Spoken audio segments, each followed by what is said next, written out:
What does it look like when a man who has realized the highest truth faces death? No fear, no sorrow, only radiant silence.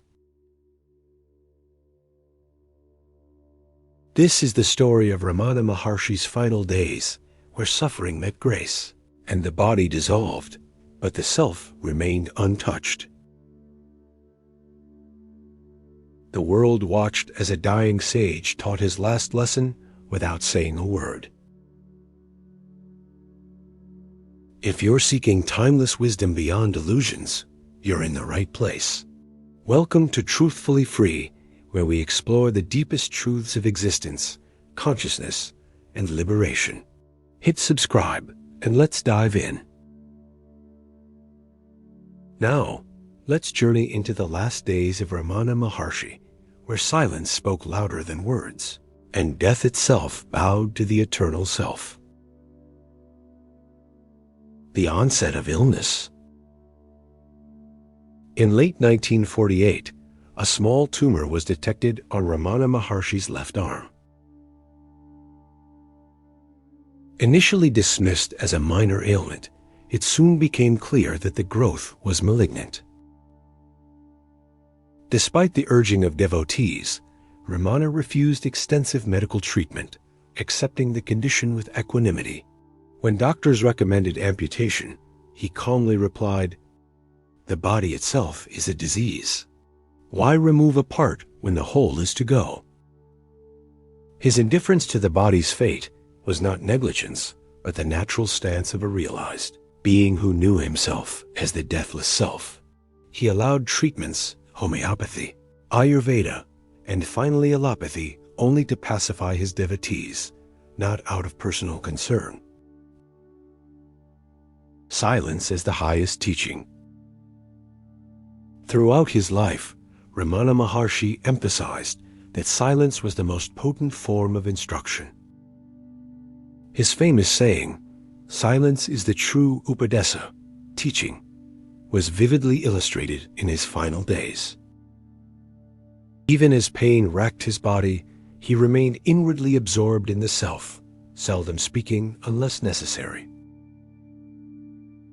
Devotees noted that his silence was not empty, but filled with an overwhelming presence. The French devotee Maurice Friedman once remarked that being near Ramana was like standing before a blazing fire of awareness.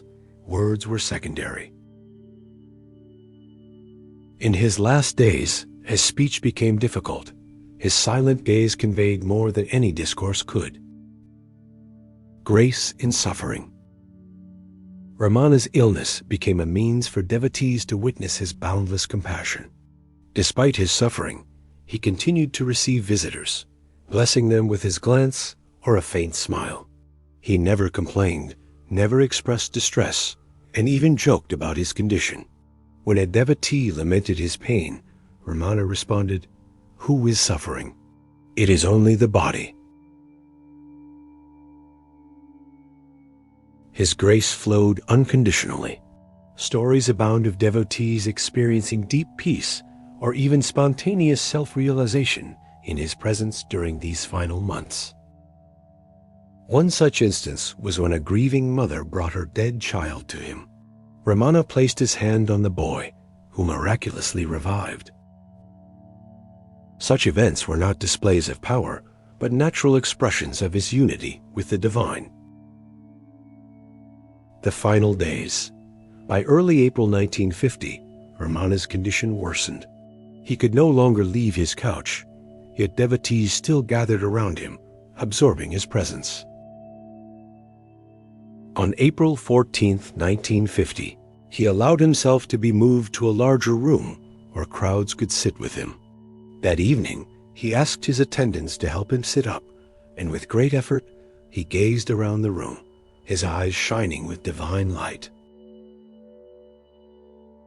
At 8:47 p.m., as devotees chanted Aruna Jarla Siva, Ramana Maharshi took his last breath. At that exact moment, a shooting star streaked across the sky, witnessed by many outside. His body, which he had long declared as mere appearance, was no more, but his presence, as devotees would attest, remained undiminished. The meaning of his passing. Ramana's death was not an end, but a reaffirmation of his teachings. The body is not the self. His indifference to the body's decline reinforced his core teaching.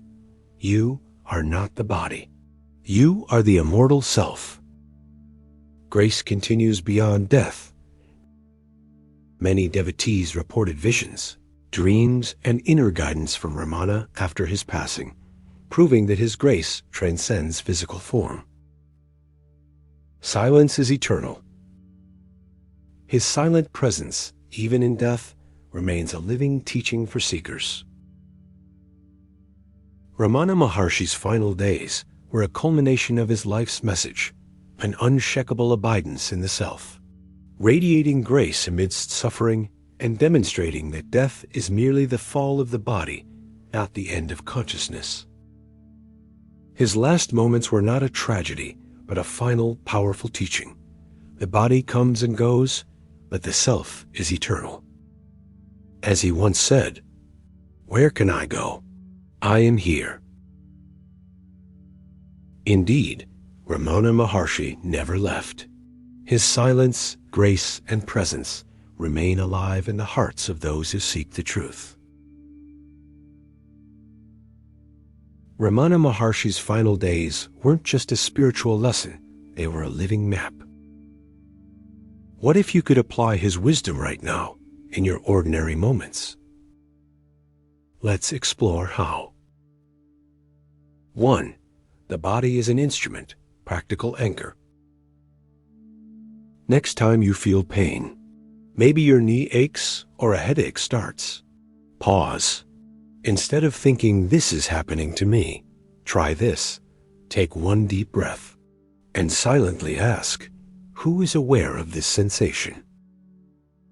Don't analyze. Just notice. There's awareness watching the pain, like clouds passing through sky. That space, that's you. 2. Silence as your natural state. Try this today. For just 3 minutes, sit somewhere quiet. Set a timer if you need to. Let thoughts come and go, but don't follow them. Imagine your mind is a radio, and you're gently turning down the volume until only static remains. No goal. No good or bad meditation. Just resting as the silence behind the noise. 3. Grace in difficult moments. When stress hits, we usually tighten our fists mentally. Here's Ramana's secret. Soften the story. Instead of "Why is this happening to me?" whisper, "This too is appearing and disappearing in awareness." Watch what happens when you stop claiming the storm is yours.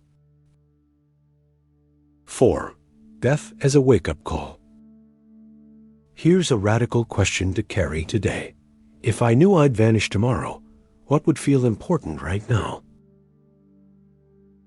Not as morbid, as liberating. The dishes can wait. The grudges? Let them go.